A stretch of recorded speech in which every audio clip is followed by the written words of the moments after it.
So, the entire Xenoblade 3 segment of the Direct was about a minute and 15 seconds long. Look at the length of this video. We're in for another Lux and Classic, people. Spoilers for Xenoblade 1, 2, and 3. I'm going to be referencing a lot of Xenogears here, but hopefully not spoiling that. Also, as of recording, Nintendo America hasn't uploaded the Xenoblade segment separately as an independent video, so I'm just using the recording I made while doing a reaction to the Direct, which you can find on my second channel linked in the description. So if this looks a little bit worse than previous analyses have, that's why. I'm not downloading the entire Direct a second time for space concerns. Also, the thing coming out in a week is DLC Wave 3. Most of this video will not be discussing DLC Wave 3.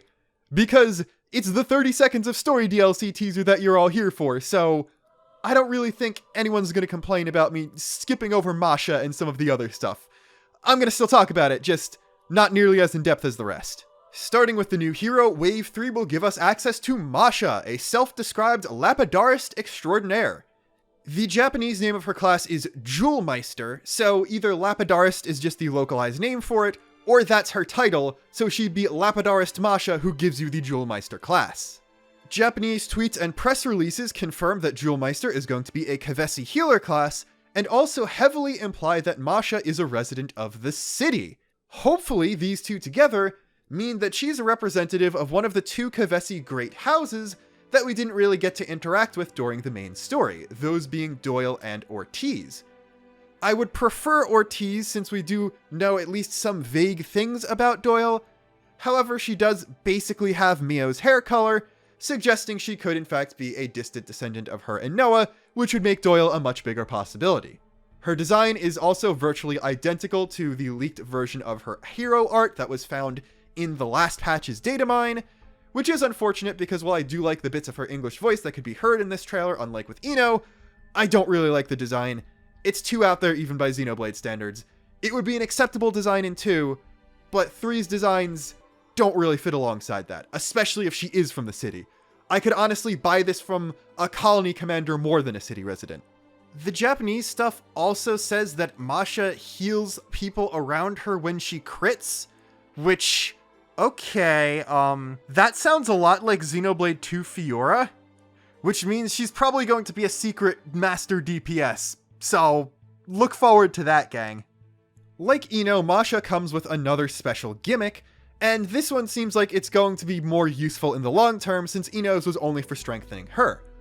Masha is able to use special ores that appear to only be obtainable through challenge mode to craft unique accessories, ones that it seems like have effects either of type or of potency not available anywhere else in the game, and this isn't really necessary. It's possible to steamroll challenge mode, or at least time attack, on maximum difficulty without a huge amount of effort or full investment into everything, even with stuff in the base game, and I'm not really sure if there's a place for these other than sort of an extra crutch for people who aren't able to do that stuff right out the gate. And it also power creeps shops even more. Like, if you need to spend money on anything other than Sagiri side quests at this point, or the Nappan who can change weather, I don't really know what to tell you. You have so many other options. This might as well be a Xenosaga 2 money doesn't exist situation. We're shown a little bit of her crafting menu in the Direct trailer, and it seems like this is just going to be the default appearance of it before other things are unlocked. My guess would be that either by completing things in challenge mode, or by doing Masha's side quest or some other things in the world with her to upgrade her, we will gain options for more crafting things than just these 3.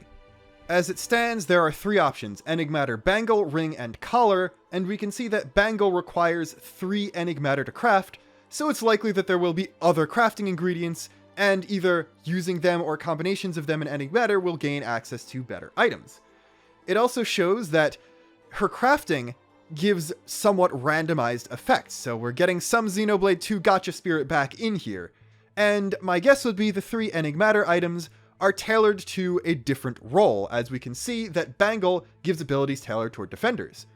We also have 3 tabs in this menu. The first one is obviously Craft, and the second one is the Craft icon with some sparkles around it, so you can probably either upgrade the effectiveness of traits already on items or give them new traits.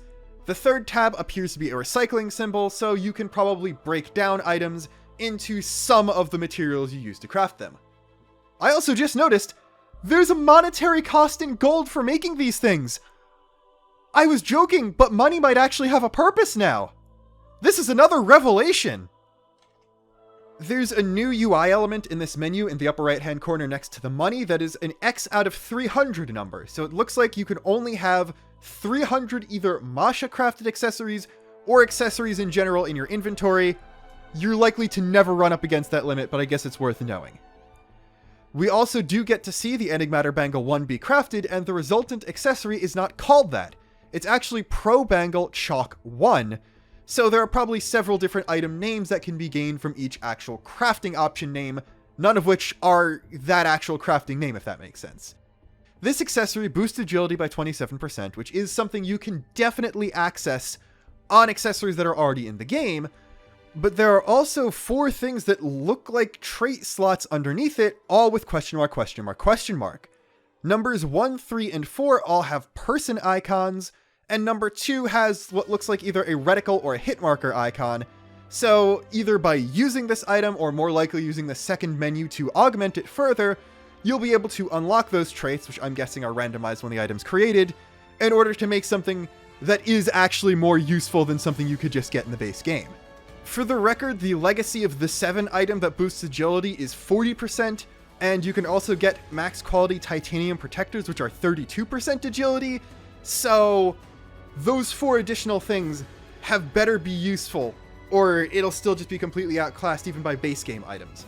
My guess would be the 3 person ones apply to the holder, so they could be small buffs to additional stats or just further augment the agility increase, and the other one could either be an offensive stat increase to that person, or something dealt on hit, like a small chance to break or lower some sort of resistance or cause an additional status. As for challenge mode, instead of what Xenoblade 2's second challenge update did, which was just add more fights, we're gaining an entire different subsection of the mode. Unfortunately, this means the regular battles using your main game party are going to be left in the kind of anemic state they are now, and we're probably never going to see something of the highs of 2's best until the next game, but we are getting something completely new the series has never tried before, so I can't really complain too much. This mode is a roguelike mode where you pick one of the 6 Oroboros characters and fight your way through waves of enemies, recruiting heroes as you go along. This next bit I am going to have to try to read through menus as I look at other menus, so it's going to be a little scuffed, but bear with me for a little bit. The screen where you select a character is actually kind of important, because we can see that everyone is in their default class except for Lance. Lance is a war medic and not a heavy guard, which means that you're not limited to characters' default classes when you go into this. It seems like the character will just go in with the build you have them selected for, albeit with their level and potentially accessories and gems scaled down to match whatever the limit for that specific challenge is.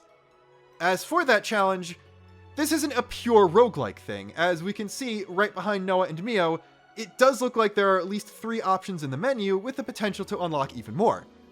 Obviously, the last option is either going to be 99 waves or endless, but I can tell that the first option, looking underneath Lance and Senna, is level 30 and 30 stages, and it also appears to be the one shown in the entire rest of the trailer.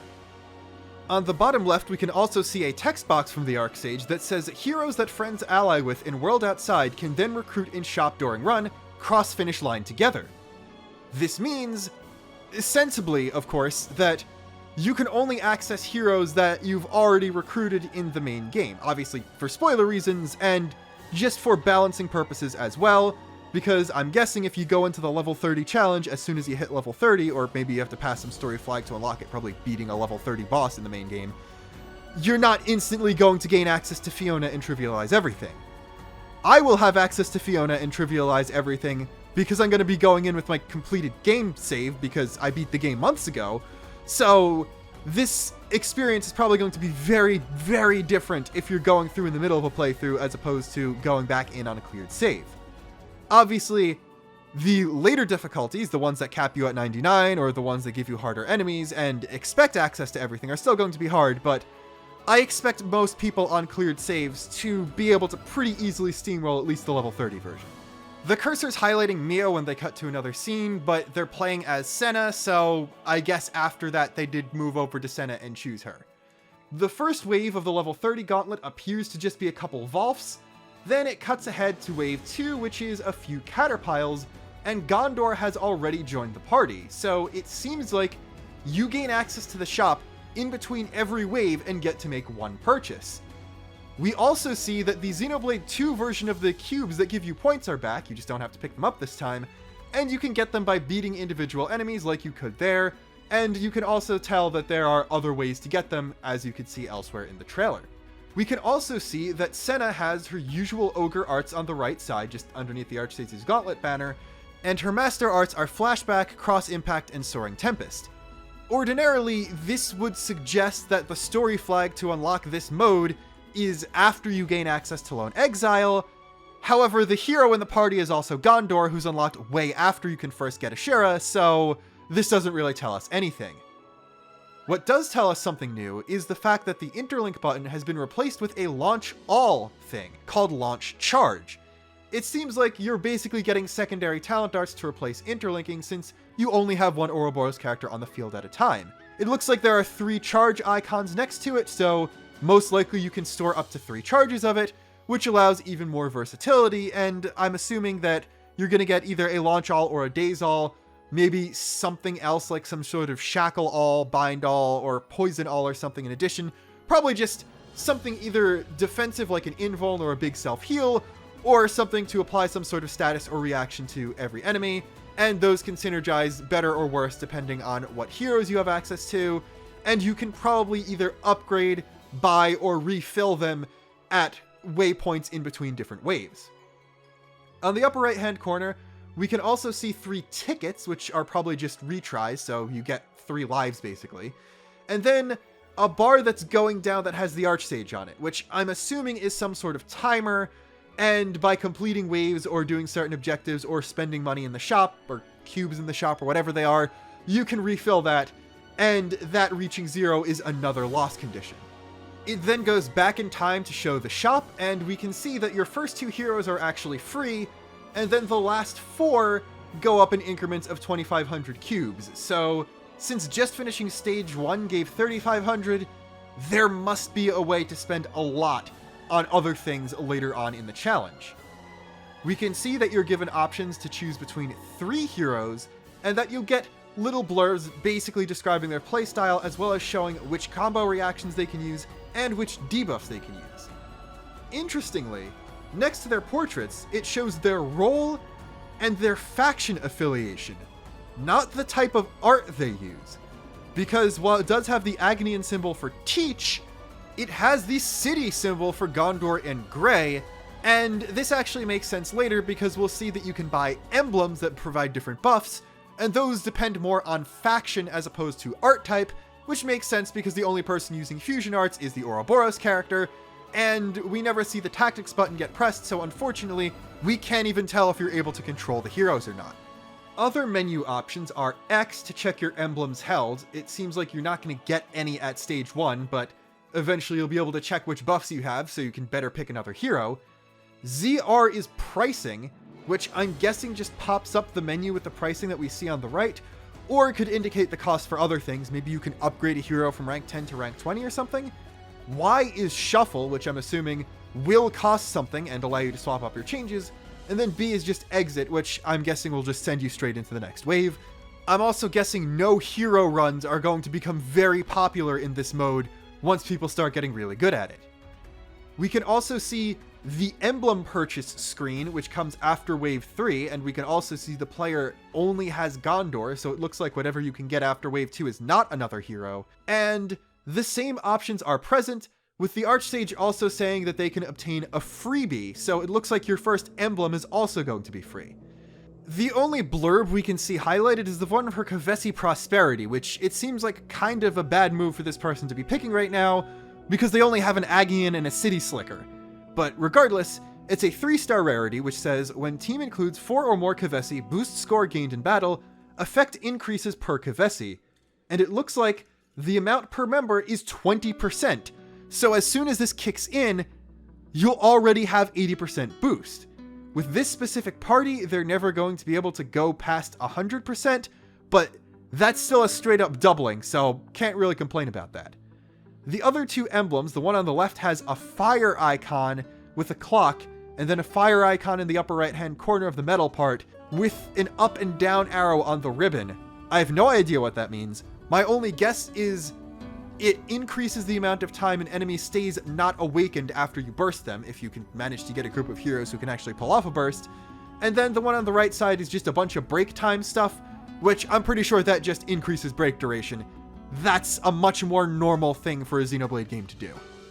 We then cut ahead to the Wave 30 boss being defeated in a chain attack by Xeon, and it is level 40 in the level 30 capped challenge, which started off, or at least had in Wave 2, level 25 enemies, so it looks like the difficulty does ramp up a fair amount.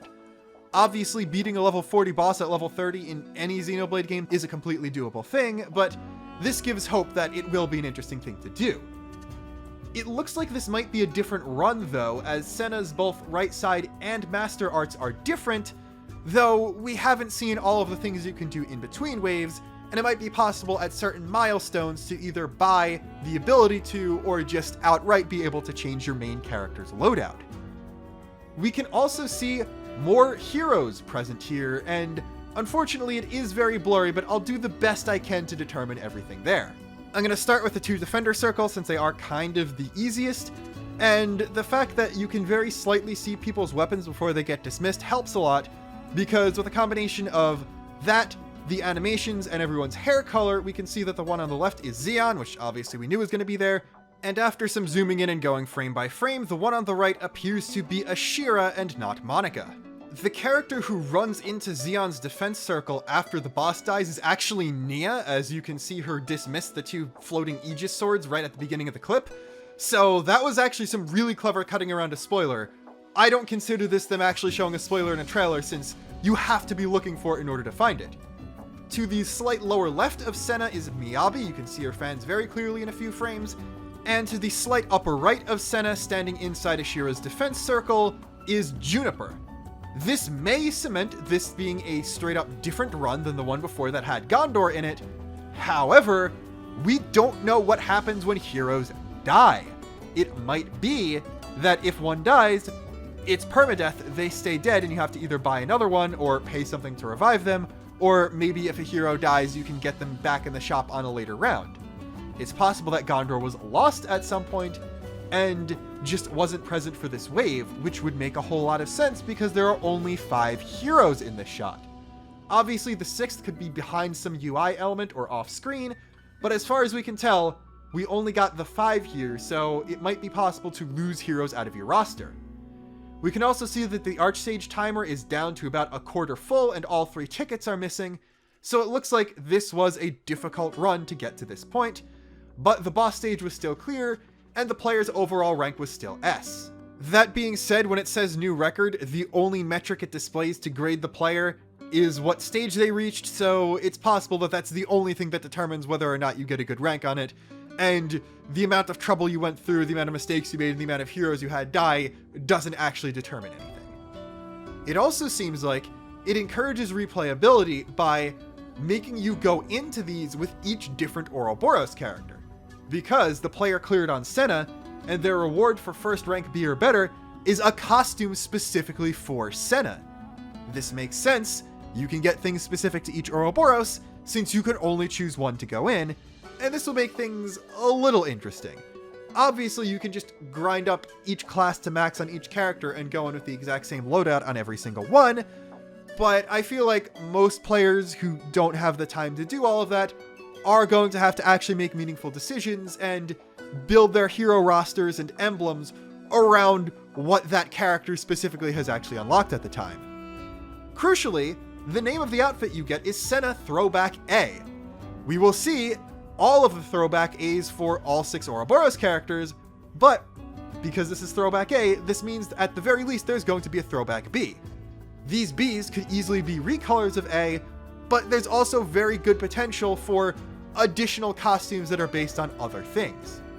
Instead of using the shot of all 6 characters together in the city in the trailer, I'm just going to use screenshots provided in Japanese, because they give a better look at every single individual character.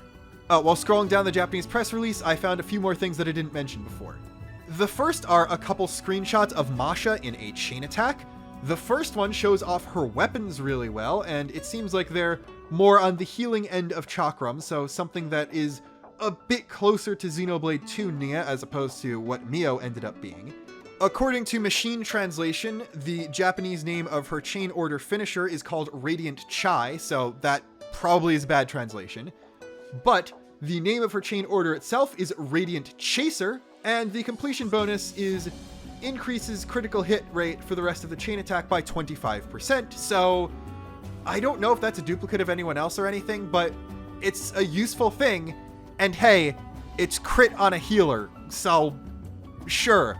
Pretend she's not a DPS all you want. Remember, Fiora was a clone of Twin Rings in Xenoblade 2. This is probably going to be a clone of Zephyr that says it's a healer. This is going to be one of the best DPSs in the game, stop hiding it. Also, the screenshot outright confirms Masha is from the City faction because that's the icon displayed there. There's also a footnote saying that you'll be able to accept Masha's quest from the middle of Chapter 5. The wording of the middle of Chapter 5 is kind of weird because you kind of get into the city at the beginning of Chapter 5, so you might have to do certain things like go on the full city tour and accept the mission to go get Gondor or something before you can actually access it. Something that was present in English on the Gauntlet Access Choose a Character menu thing that I just forgot to mention is something underneath the amount of stages in the level cap. For the base version that is shown in the trailer, it says no events or whimsy, so it's likely in harder iterations of the Gauntlet, there will be more things that'll randomly either create challenge or change up the way you approach a certain stage, so that's other layers of replayability and just straight up challenge and interesting things that can be added to this, so I am genuinely excited for this mode, way more than I was for just the time attack stuff. A footnote for the Gauntlet section implies that you'll need to do a second quest to unlock that mode, so it won't just come pre-packaged in with time attack when you log back in after updating the game, even if you've already done that, or just by unlocking it the first time, so it is possible that this will have a later story gate than just making it to the Land of Challenge portal for the first time, like was the case for time attack. As for the costumes, finally, these are all throwbacks to Xenoblade 1 and 2, as the name suggests. However, I'm going to actually say they're a little bit higher effort than the ones in Xenoblade 2 were, because those were just palette swaps for the characters. These are fully modeled outfits of other characters for these people, to the point where they're modified to better fit in with the Ionios aesthetic, and I think that is really, really cool. Noah gets Shulk, and strangely enough, actually fixes one of my design issues with Shulk. I hate the fact that Shulk wears a long sleeve sweater and shorts, and Noah's version of his outfit, in addition to having the power frame disc on it in a bunch of places and just making it look a little sleeker and somewhat closer to Noah's regular outfit, also shortens the sleeves to being a bit more 3/4 length. So this is just better than Shulk's default outfit, although the other Shulk outfit we'll see later on is even cooler than that. Mio gets Blade Nia, which is like the most obvious choice out of all of them. She even has the little bits on her ears that are shrunk down because hers are so much smaller than Nia in that form is. And her boots have been simplified, lengthened, and she also has leggings on, as opposed to Nia, who had slightly shorter boots that were more ornate and bare legs. But I think this does fit, because a big theme in all of this is bending the character's outfit slightly closer to the personality and default outfit of the character wearing it. So Mio has legs on, yes, Mio does have legs. I'm keeping that in because it's funny. Mio has leggings on underneath her skirt in her regular outfit, so that makes sense, and the top is also changed a little bit to look slightly closer to an Agony and Offseer outfit, which again, fits Mio better. Next up is Lanz as Rein. I don't really have much to say about this other than, there you go, you can get Lanz's belly button without having to rewatch the bathing scene in Chapter 1 again, because they really wanted to keep it in for the bathing suit for some reason, probably because they knew people wouldn't be able to behave themselves around him. Senna gets Brigid, and this is probably the most drastically changed any of these outfits has been, but again, I do think it just fits Senna better than her just straight up being in Brigid's dress. This is Senna, she's much more athletic, and this is sort of like a one-piece version of a women's tennis outfit, if anything, which makes a lot of sense for her. Also, instead of her arms and legs actually being set on crystallized fire, she just has really long gloves and really long boots, which makes sense. These are supposed to be these characters in cosplay and not them being transformed into facsimiles of the characters they're emulating. So, not actually changing her physical body makes sense. She is supposed to still be wearing clothes. Next up, we have Uni. And I initially was like, oh, this is just future connected Melia. However, if you look at your convenient Melia figure on a shelf next to you, or in other cases, just look at a picture of Melia from Future Connected, you can see that the materials and coloration of this outfit is based on Future Connected Melia, but it also has a lot of design elements, like the length of the skirt, the way her midriff is only partially shown, and the length of other things like the boots and the gloves and stuff, heavily based on Ham's Fiora. So I've been saying that Melia combines a lot of personality aspects of Fiora with the magic stuff from Melia, and it looks like Monolith was aware of that because her outfit is actually a combination of both of them, which is really neat, honestly. Lastly, though, is the most surprising one, which is Taion as Jin. Not just any Jin, Jin in his transformed Flesh Eater outfit. I don't know why they went with this, but it is really sick, and I'm so glad they went with this over just the obvious one, which would have been Akos. So, if this was Taion's A, and the B outfits are a second new model and not just a recolor of the A's, I'm really, really interested as for where they're gonna go with Taion. Like, I'm thinking they might just go with HB for Taion. None of these are X references, they're all 1 or 2, so, like, we got the obvious 1 and 2 references for all these characters out of the way, which means if you want to put in an X character, or you want to put in a Gears or Saga character for the rest of them, that's prime real estate to do so, so hopefully they do go through with something like that. Okay, fine, we can talk about Murder Twink now. Yes, I said that I wanted Evil Alvis in Xenoblade 3 like 2 years ago at this point. I know. I guess that's my curse. My theories, while they are not incorrect, are sometimes directed at the incorrect game, because we did not get Evil Alvis in base Xenoblade 3, and I made my peace with that as soon as I discovered a lot of the great things about base Xenoblade 3. But I guess we're getting that now, so I can't really complain. Anyway, the very first shot of this entire teaser is Alvis descending out of a rift that looks identical to the one the Fog King came out of in Future Connected, with 4 very Zanza-looking wings around him, and holding the Monado 1 for some reason. I have no idea why it's the Monado 1. Realistically, it should be the Monado 2. Zanza's true form Monado thing doesn't make sense because that's Zanza's. There's no Zanza here. The Monado 3 doesn't make sense because that's Shulk's. He's clearly fighting against Shulk here. 2 is also a form of Zanza's Monado. However, it is red. Alvis's core crystal is red. And the 1 is the High-Entia sealed version, so really the 2 is the only one that makes sense. Don't know why he has the 1 here, probably just for iconic purposes. Now, we do never see him outside of this RNG glow, so it's very hard to gauge color, but as far as I can tell, with the exception of just translating the elements over into Xenoblade 3's different art style, Alvis's design has not changed significantly from Xenoblade Definitive Edition. This could mean a lot of things, and it's impossible to tell what color his eyes are, so if there's something different like a Mobius-controlled Origin pinky color, that could be a very big deal. However, as far as we can tell, besides the Zanza wings, his physical appearance has not changed whatsoever, which shouldn't really mean anything, but the less different he looks, the more likely it is that this is the original Alvis and not a corrupted version or Zed in disguise or anything like that, especially because, well, yes, he was never awoken as a blade, so he's the most machinish out of all of the Trinity processors. He doesn't appear physically older. Pyra and Mithra appear a little bit physically older in the photo of the Xenoblade 2 cast, and the Rex that is shown confronting him here is even older than the Rex in that photo, so the fact that he hasn't aged is actually potentially significant. In the close-up shot, we can also see that the center of the Zohar symbol on his necklace is glowing, which could potentially suggest that we are getting some Conduit involvement in this expansion after all, which I would definitely be down for, because that's the big Xeno thing. I think the interesting way to go with that would be Pyra and Mithra kind of had their Pneuma powers lost when they split at the end of Xenoblade 2, Malos died, Alvis is the only Trinity processor remaining, so he has full access to it, and they can't directly counter him, so Shulk will need to build something or whatever to get around that, but that's just spitballing.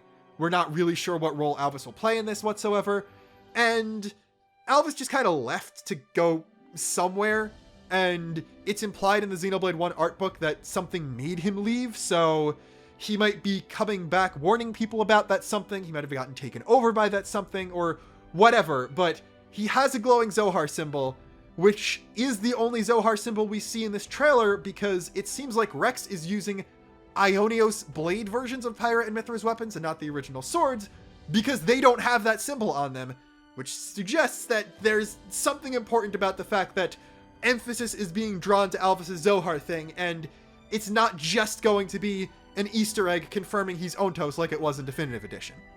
We then get a good look at a slightly redesigned, most likely in-universe, upgraded Monado Replica EX Plus, as the camera pans up to an older Shulk.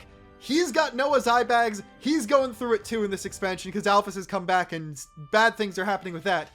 And, most importantly, he's wearing the outfit from the statue of Founder Reed's mentor, so guys, I don't think that was done bad over there. He screams, "Tell me why, is this really what you want?" in what is, as far as I could tell, Adam Howden doing a slightly older version of his regular Shulk voice. Would be weird if it wasn't him, he's already the Archsage. And it seems like this is directed at Alvis, but remember, a lot of this can be out of context.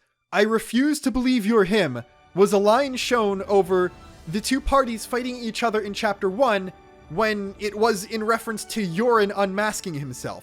So this could be a complete misdirect, and Shulk is saying this to literally anyone else. My guess would still be he's talking to Alvis. The way he presents himself in this scene definitely seems antagonistic, and both Shulk and Rex are reacting as if he is, where Shulk normally, if Alvis showed up again, would be much more welcoming and friendly and opening towards him, so clearly something is going down where, at the very least, Shulk and Rex will be thinking Alvis is an antagonist for at least some point in time. We then cut to Rex, and we can see that the platform the two are standing on appears to be made out of origin metal, so yeah, that's kind of weird. So it looks like wherever Alvis is being confronted is somehow connected to Origin in some way.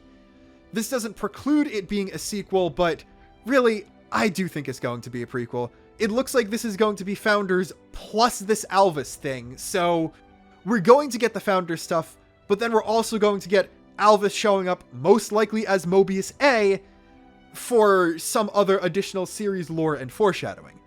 In the first few frames of Rex, we can see he's also very clearly wearing the outfit that he's shown to be wearing in the city, this time from the Cassini mentor statue, and I must point out one thing I was very wrong about. I thought Rex was going to be shirtless and just wearing the vest with a bunch of belts on it like Zeke. However, he does have a compression shirt on underneath, so that's interesting. That's actually slightly closer to Adam than Zeke then in that regard, which, I mean, he has basically Adam's hair, so that makes sense too. What I don't like, though, is the line that, as far as we can tell, Rex is saying here. Nothing's going to get through to him, he's a heartless machine.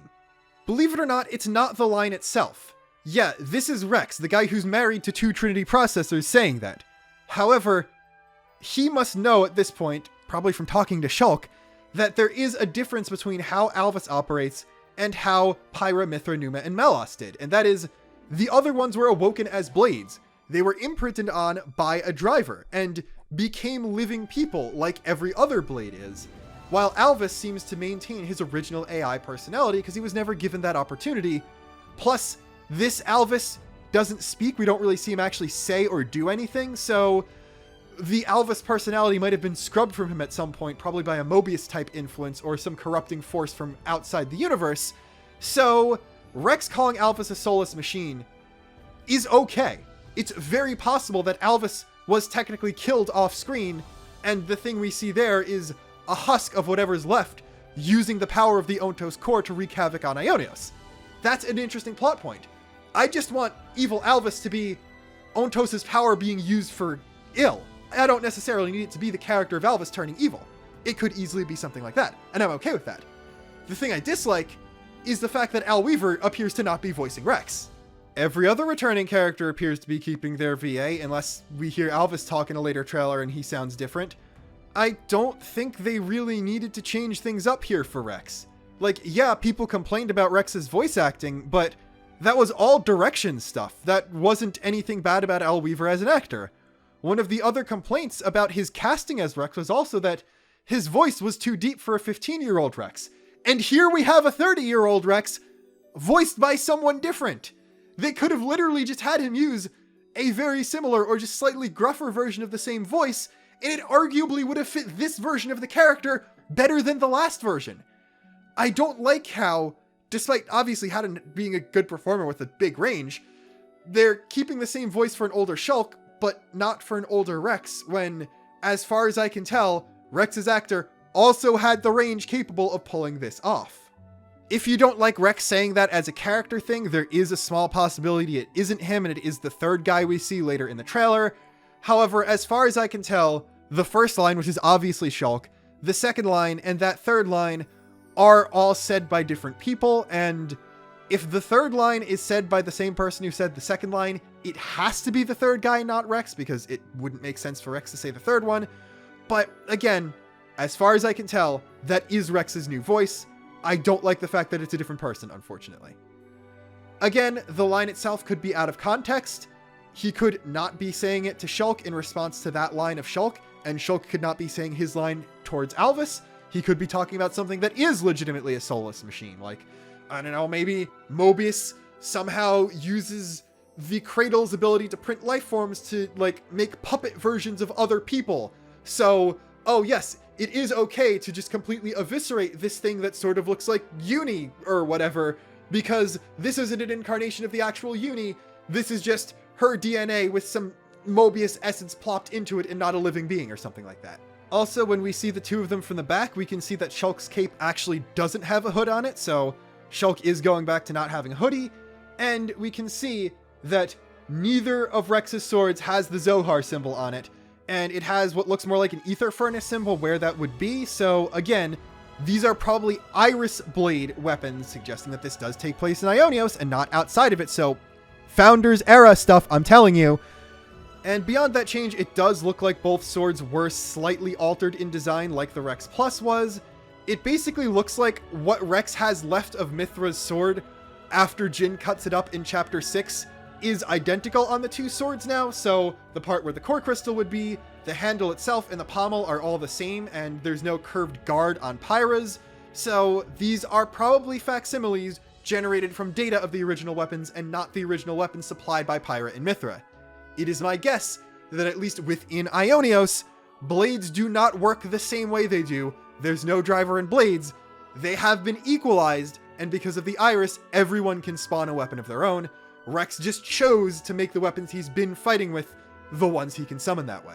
A kind of crucial thing I've been skipping out on is the fact that Shulk has 2 arms and Rex has 2 eyes, when we know from the Founder statues that at the time of the Founders, Shulk's only supposed to have 1 arm and Rex is only supposed to have 1 eye. It is my guess that this whole confrontation with Alvis in Origin, because remember, it seems like Zed didn't fully gain control over Origin and make that his base until after N destroyed the first city, is going to be your prologue thing, and it's going to open up with Shulk and just Rex fighting either Alvis or something else that came out of that rift.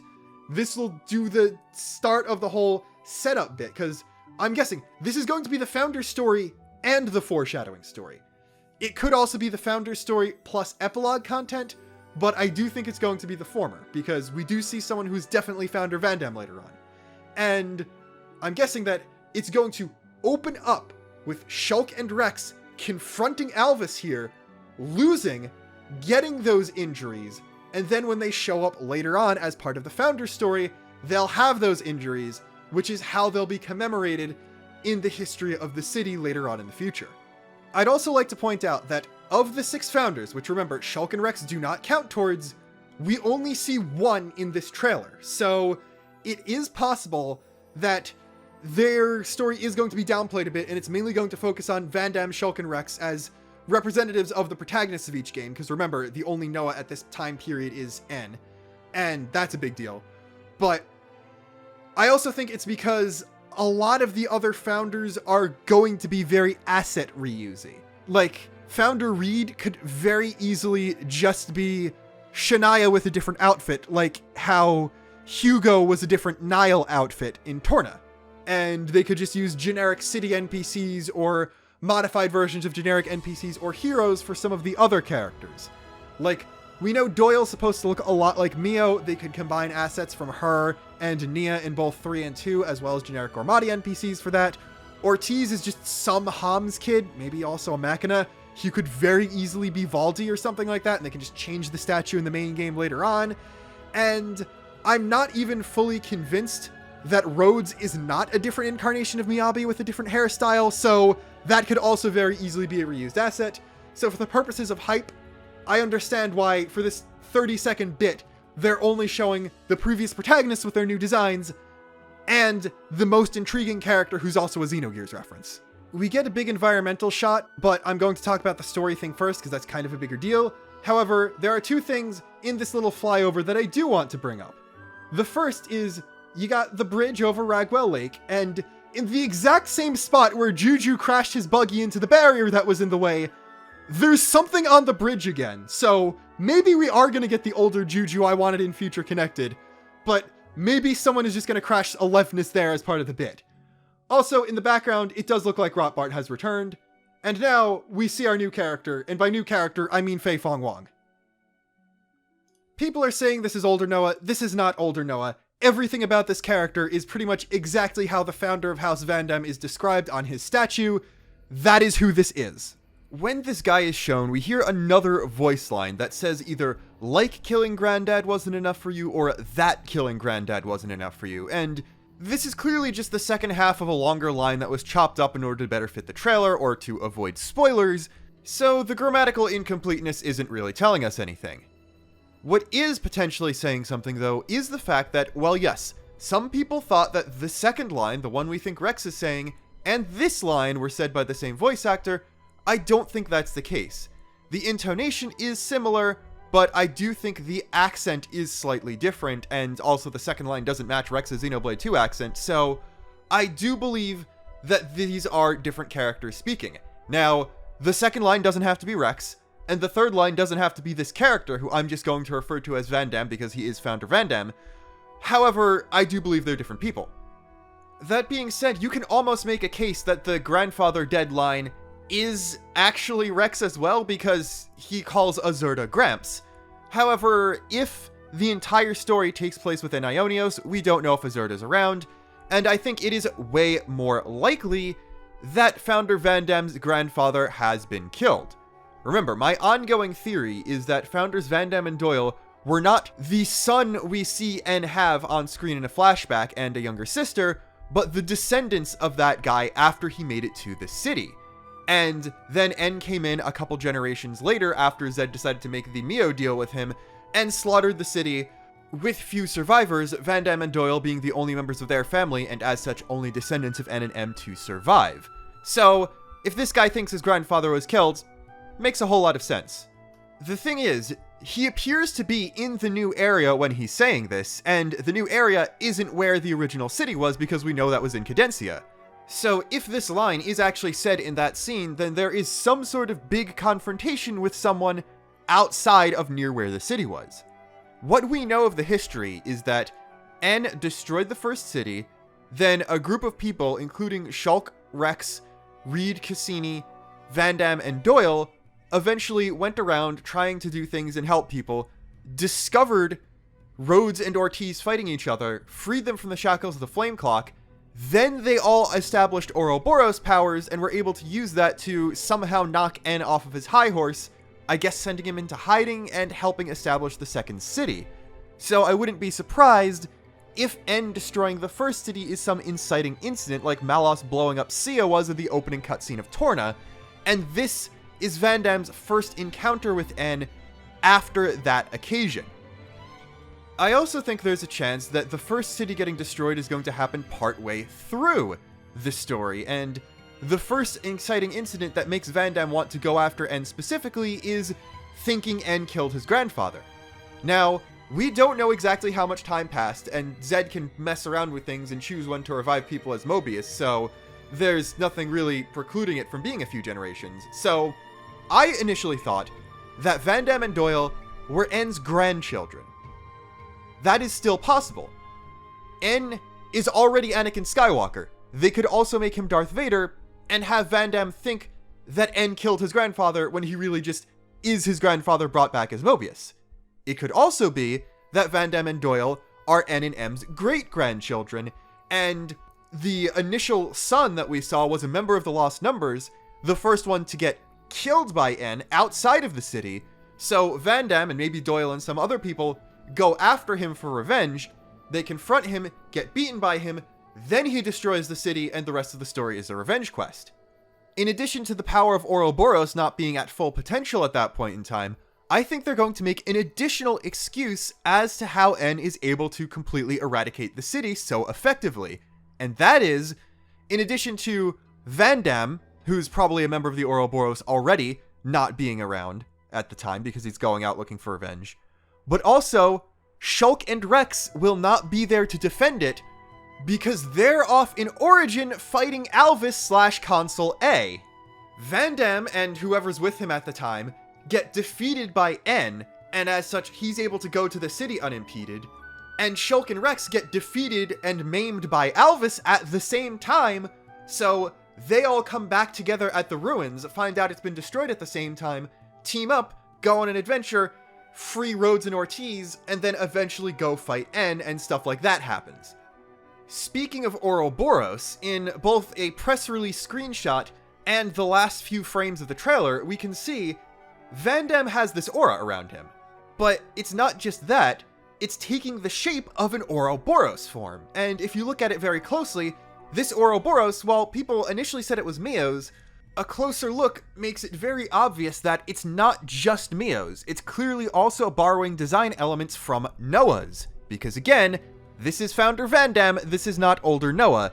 He is a descendant of N and M, and as such, his Ouroboros form draws from both of theirs, and I'm guessing that Founder Doyle's Ouroboros form, when we see that too, will be basically the opposite. It will use the opposite elements from the two designs, because if this is anything like Torna, they're going to do a lot of cool original things, but they're also going to reuse as many base game assets as possible, because Monolith things are already so massive, they wouldn't be able to afford selling this for less than full price if they did everything from scratch. More importantly, though, is the fact that this is not how Ouroboros was ever portrayed in the main game, and this again goes back to stuff I said in the Founders video, which thankfully will not age poorly until we get another bigger trailer for this DLC, so I don't need to remake it immediately. And that is that, despite Monica's statement that the Founders were the first Ouroboros, it's likely that they were the first modern Ouroboros, or the first ones to use the power the same way the party members do in the main game, which includes interlinking. We can pretty clearly see that this character has an Ouroboros iris in his left eye, the Agnian one. Again, this is not a version of Noah. And he's summoning basically an Ouroboros as a stand. And I'm guessing this is the incomplete Ouroboros power. The ones that people from the city have had access to since it was first founded, the original city, and have been using to fight Mobius, but were never able to fully realize or fully tap into. And at some point during the story, Van Damme and Doyle will interlink for the first time. It's going to be seen as a revelation by everyone, and eventually the other two pairs will also gain access to that, and you'll be able to do usual Ouroboros things. I am guessing that initially, before you gain the ability to interlink, the D-pad left option will just basically be the supercharged ability that we saw in Archsage's Gauntlet, where just one big art, probably the equivalent to using a single art in Ouroboros form that has a bonus effect at level 3, and then once you unlock interlinking, you get proper Ouroboros forms that come with all the benefits they had in the main game. And I'm guessing that in-universe, that's going to be something as well. Interlinking will be more powerful than just the two constituent people combined, as well as provide new abilities and the whole regeneration invulnerability thing. I don't think regular human not Fei Fong Wong is going to be able to just completely regenerate if his arm gets severed, and well, we know Shulk won't be able to and he's not an Ouroboros, so it's likely that that's going to be the kind of thing that's going on, and Van Damme and Doyle will be the first ones to unlock it, and eventually, later down the line, you'll gain access to Oroboros forms for the other two pairs. With Shulk and Rex, I am guessing beyond moments where you just play as the two of them fighting Alvis or something like that, being probably two separate heroes. I'm gonna guess there's going to be an 8-person party this time. Shulk and Rex will just be two permanent people in the hero slot. You probably will be able to control them, but they most likely won't gain access to fusion arts beyond, like, things either based on each other or things based on other party members from their original games. The promo page for Wave 4 was also updated with another picture of this character, which is in daytime so we can see his color scheme better. He appears to be very orange and has patterns on both his jacket and pants that are very reminiscent of ones on Gondor's outfit. Again, he's the founder of House Van Damme, that makes sense.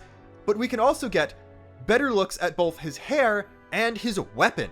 He uses a very similar, if not identical, hair tie to Noah, which is interesting because both Noah and Mio have some sort of red decoration in their hair, and people have taken that to be a representation of the red string of fate idea.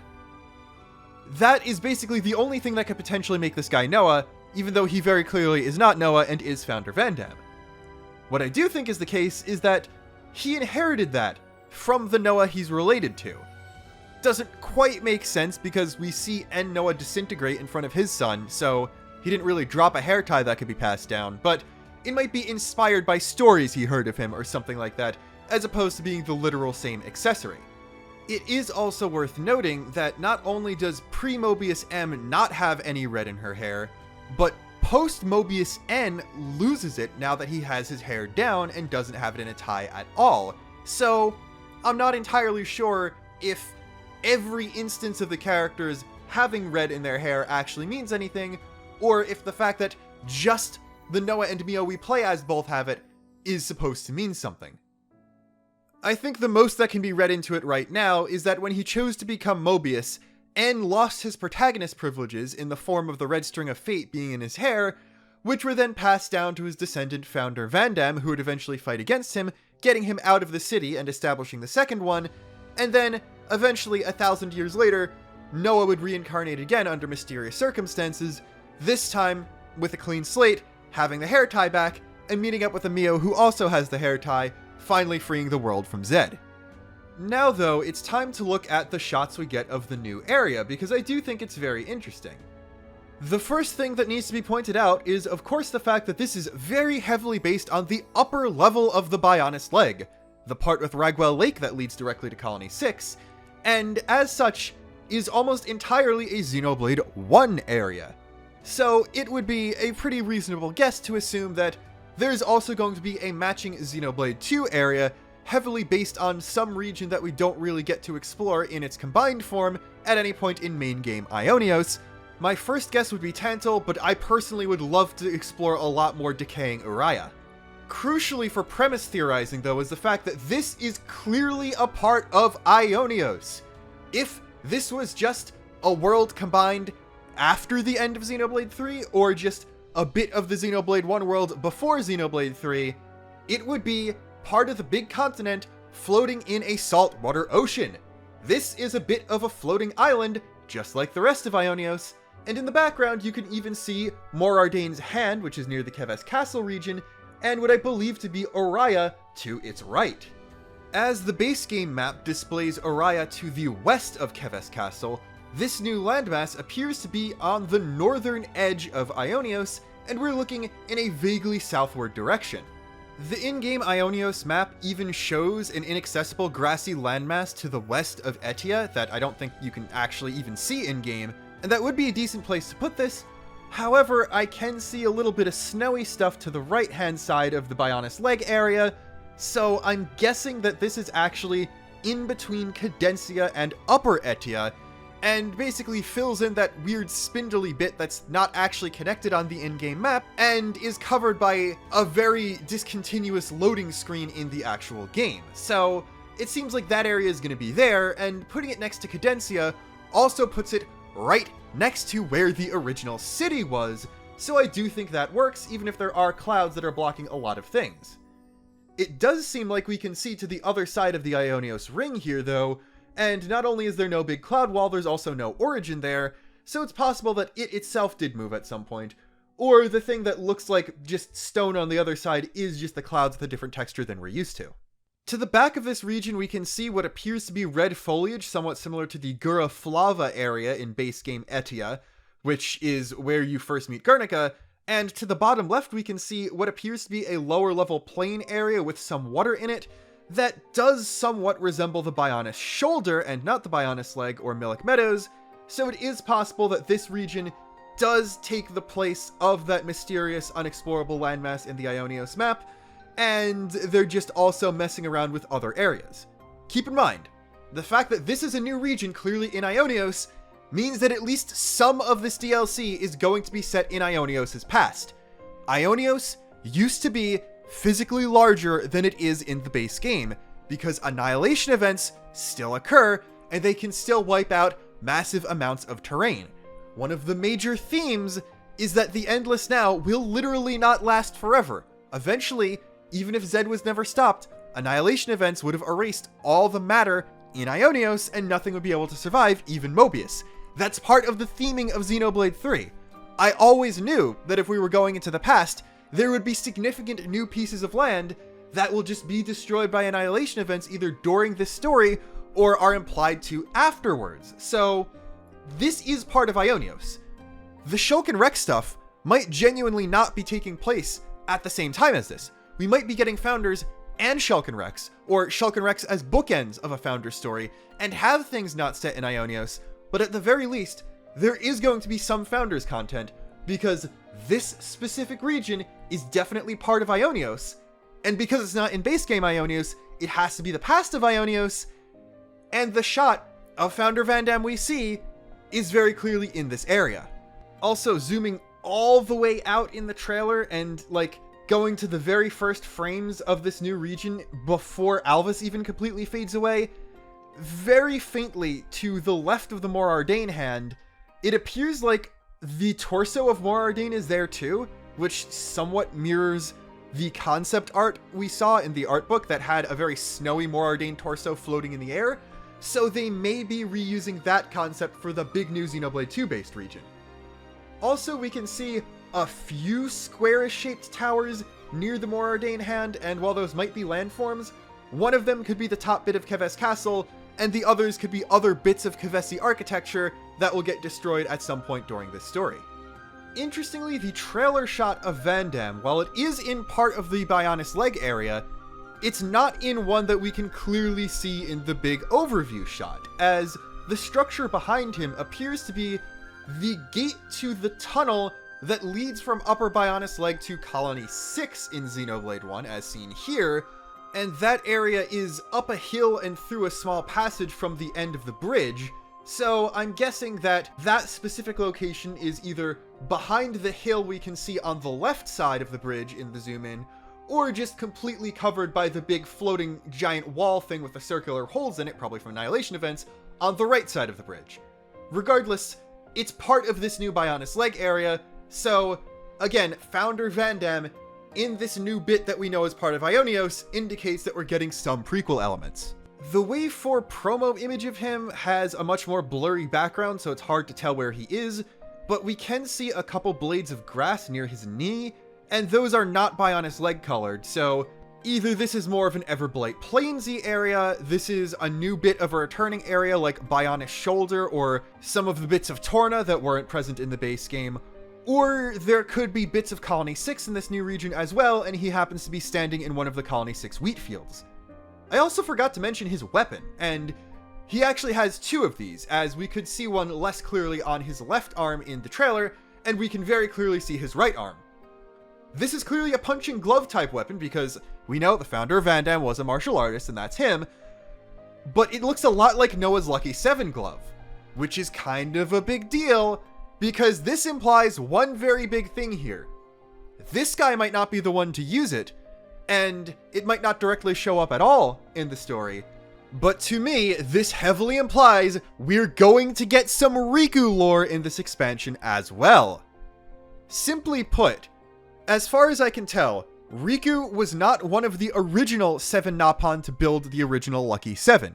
He was a disciple of one of them, who he refers to as Master Pawn, and at some point inherited his seeming immortality and status as one of the legendary swordsmiths. It's also sort of heavily implied that Riku was the one to retrofit Noah's blade in order to store Lucky 7 in it to begin with, and as such is probably also the one who designed the gauntlet form. That gauntlet form is very, very similar to the one we see Van Damme using in this screenshot. And I'm going to go one step further, because Van Damme's gauntlets here are a combination of Noah's Lucky 7 gauntlet and Gondor's Big Punchy Fists thing, so you got all the parts of the House Van Damme thing together in one guy, and I think that's really neat. But more importantly, if Riku sees this man fight, he'll be like, that gauntlet design very cool. Riku think of making it himself one day.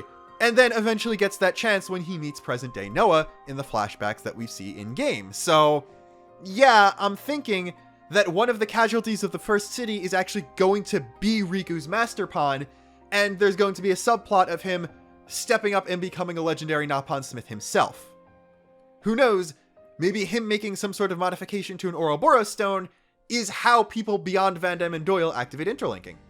I think I've more or less exhausted everything that can be seen in just these small segments of trailer, and the fact that I spent half an hour on the stuff before the Alvis thing showed up is kind of impressive even by my standards, but I need to talk about the possibility of this not purely being a Founders prequel.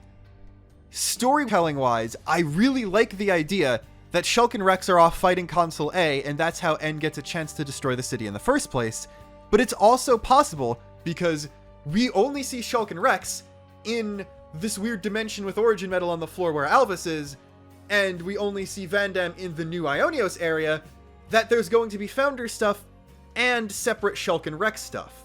The thing about that is, because of how Reed and Cassini's mentors are described, it very much seems like Shulk and Rex, in roughly the form we see them in this trailer, were around for the Founders, regardless of the fact that it had to have been at least a few generations since Ionios was formed, which suggests to me that anyone who came over from the original worlds had their physical aging paused, and it's not just because the Queens are long-lived races that they were able to live so long.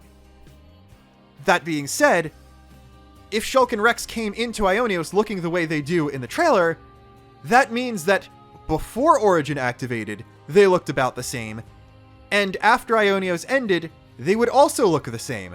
So, this whole Alvis thing could be happening literally at any point in time relative to when Xenoblade 3's main story occurs. The only problem with this is, unless there's a mistranslation occurring, Fiona's Ascension quest effectively confirms that not only did Console A have a physical body at some point, but also that they were around for Irma, Console I, to meet them and have a list of 26 consoles, including herself. That basically means that if we don't see an independent Console A in Masha's quest, this can't take place exclusively after Xenoblade 3, because Alvis, as Console A, would have to be present in Ionios to some degree. Something I do think is possible, though, is that whatever caused Alvis to come back as a bad guy is also what caused Mobius to take control of Origin. Basically, I'm thinking that there's a possibility that while Melia and Neo were just kind of out overlooking the people when Origin went into effect, Shulk and Rex were physically inside their world's halves, watching over it and making sure something didn't go wrong. When the worlds collided and the two halves came together, Shulk and Rex were the only ones who weren't completely annihilated there and were about to be rebuilt. Again, some wiggle room depending on how Ionios actually works. And then Alvis came down, revealed himself to them, said, I am Mobius, basically, fought them, beat them, created Ionios, and then everything went out from there. Remember, Alvis is less shackled to the blade system than Pyra, Mithra, Numa, and Melos were, so he's theoretically more powerful, especially if he still has his hands on conduit juice, which the fact that he's able to transfer in from another dimension without a conduit being present in the 1 or 2 world suggests he is, so he might be able to do stuff like that. But I thought, again, oh, Zed was the one who came in and did all that stuff. This is Alvis. He described himself as being there for the beginning and being the one to foresee the end. He is the Alpha and the Omega. Alpha and Omega are the first and last letters of the Greek alphabet, A and Z are the first and last letters of the Latin alphabet, so it is very possible that the force behind coalescing Mobius' feelings into Z in the first place is Alvis or whatever ended up corrupting him and forcing him to come back. Alvis isn't shackled to the blade system, so he has more potential power. However, him not being awoken as a blade also means he doesn't have an independent, fully sapient personality like the other Aegises did, which means he's probably easier to overwrite, and that could be where the Heartless Machine line came from. Something in some other universe overwrote Alvis.exe, and we're not going to actually encounter the guy we did in Xenoblade 1 again. It's just going to be someone using his form. While I think that Alvis, just as a neutral observer machine, doing something against the wishes of the protagonist would be interesting, and perhaps he even thinks that creating Origin is too close to playing God and wants to stop Shulk because Shulk's going against what he said. I also think something so powerful as to corrupt Alvis, and especially if this leads into a bigger multiverse arc in the future, would also be a very interesting villain. The problem with that is, how do you get Console A out of the picture so that he doesn't show up in the base game? Like I said in other speculation videos, there can be Mobius other than A and the 25 we see in the base game showing up here. The only ones that need to actually survive throughout this are X, Y, Z, N, M, and a Triton cameo if he ends up being here. Some Mobius, like Shania, were clearly not created until after the city fell, and others don't even need to show up whatsoever. They can be off doing other things because clearly if basically just N was enough to destroy the first city, they don't need to show every single active Mobius at the time in this expansion because some of them are still running colonies and doing stuff like that. We can also see additional Mobius that just aren't the 26 consoles as well, and maybe other consoles with letters that we see repeated. Like, there could very easily be an old console S who dies here, and that slot is just vacant until Shania 1,000 years later. But that's all besides the point. How do we get Alvis out of the picture? Well, firstly, he's coming out of a Fog King portal, so it's possible that we'll get more explanation about that stuff from him as well. And secondly, if Shulk and Rex, even if they lose against him, are able to do some severe damage, he might be very weakened as a console, and basically at some point during the DLC story, in addition to kicking N out and establishing the second city, the party members will somehow be able to kill Console A, likely with assistance from all of them interlinking, Shulk and Rex, any other returning characters who are still alive, like potentially Ricky, and probably Riku developing stuff on the side. Then, once he's defeated and purged of Mobius' influence, while Alvis, or the Ontos core or whatever, has been severely damaged both by battle and by being corrupted, and so he will die and fade away. Maybe his essence gets absorbed by one of Pyra and Mithra, and the other one got Malos, so the whole Trinity processor is still present between the two of them. But his original AI personality is able to rise up again. He's able to see Shulk, recognize him, apologize for what happened, maybe give some more vague warnings that foreshadow more future Xenoblade games, and then also be like, I can't do everything to help. I can't just snap my fingers and get us out of this Mobius situation, but I can provide another light for the future, and Alvis's final action is going to be the driving force behind how Noah and Mio are able to keep reincarnating after N and M. Because maybe Console A was also present for the final fight against them, he'll be able to sense their regrets, and like how he was able to recreate Zanza and Mainith from Shulk's memories at the end of Xenoblade 1, he will also be able to create second copies of Noah and Mio from N and M's regrets and have them plopped back into the cycle so they'll come back out and eventually in the future be the ones to free humanity from Mobius and set the worlds back on their original trajectories, which will eventually allow them to properly confront the threat that sent Alvis back in the first place, leading in to Xenoblade Chronicles 4. It is also possible that the Alvis side stuff is set after the worlds somehow safely combine after the end of Xenoblade 3, and Shulk and Rex just look the same as they did during the Founders era, just without their bodily injuries, because that's how they would look, and Alvis is just coming back as a warning, and this is him explaining all the weird stuff like Mobius and the Black Fog after the fact, because he knows that the thing that caused it is still going to be an issue in the future. But personally, I don't think we're going to get any gameplay set after the end of the game. We could very easily get cutscenes set after that. The entire thing could be in a framing device of set after the end of the game. And I do definitely think there's a chance that, at least in another post-credit scene, we will get more hints of the worlds after Origin and the Endless Now, and maybe some more indications about Noah and Mio meeting each other again. I definitely think we're going to see the unused Kid Mio design. But gameplay-wise, I think it's just going to be dedicated to the Founders stuff, and maybe some pre-Origin Alvis fighting, but not with any actual combat taking place in the future worlds. The only weird thing about that is, the teaser for the DLC pass was Monado Rex Plus, Pyra's Aegis Sword, and base game Noah's Lucky 7, and we don't really have an indication of where base game Noah's Lucky 7 will show up.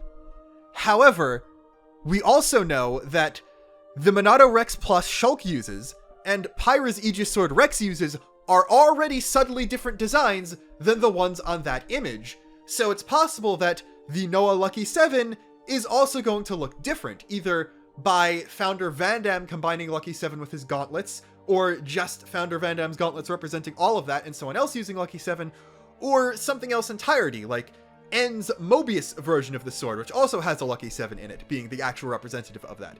Basically, we don't need Noah to show up as he does in the base game in order for the image to remain relevant now, because the other two swords in it have also seen changes, so Noah's also being different or more metaphorical isn't a big stretch. That being said though, I am done. We almost hit the mark of 1 minute of analysis for every second of trailer, and I'm not doing that. Goodbye, like, comment, and subscribe. Until next time, this is Luxon, signing off.